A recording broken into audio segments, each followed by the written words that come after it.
His Excellency the Prime Minister of India depart. Thank you again. Port Louis में प्रधानमंत्री नरेंद्र मोदी और Mauritius के प्रधानमंत्री नवीन चंद्र राम गुलाम के बीच प्रतिनिधिमंडल स्तर की वार्ता के बाद दोनों देशों के बीच 8 समझौतों पर हस्ताक्षर हुए।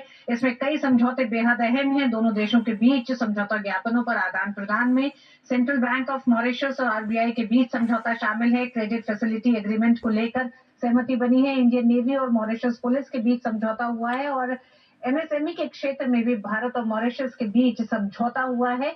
वहीं साथ ही साथ ये देखा गया है कि किस तरह से अन्य समझौतों में लोकल करेंसी को लेकर भी एक सेटलमेंट सिस्टम पर एग्रीमेंट हुआ है। इसी के साथ इंडियन नेवी के साथ समझौता हुआ है। मिनिस्ट्री ऑफ अर्थ साइंसेस के साथ समझौता हुआ है। तो 8 समझौता ज्ञापनों पर हस्ताक्षर हुआ है।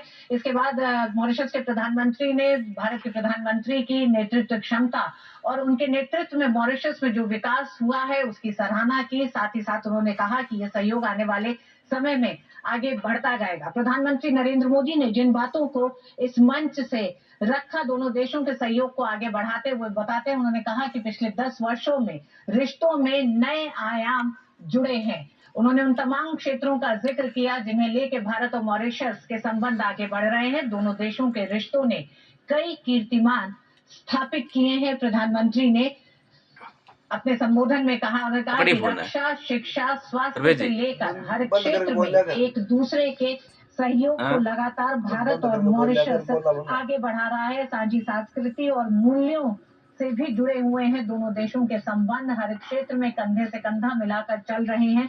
दोनों देश प्रधानमंत्री ने अपने संबोधन की शुरुआत 140 करोड़ की ओर से राष्ट्रीय दिवस की शुभकामनाओं को देते हुए शुरू किया। उन्होंने कहा कि मॉरिशस में पुलिस अकेडमी की स्थापना में भारत सहयोग देगा।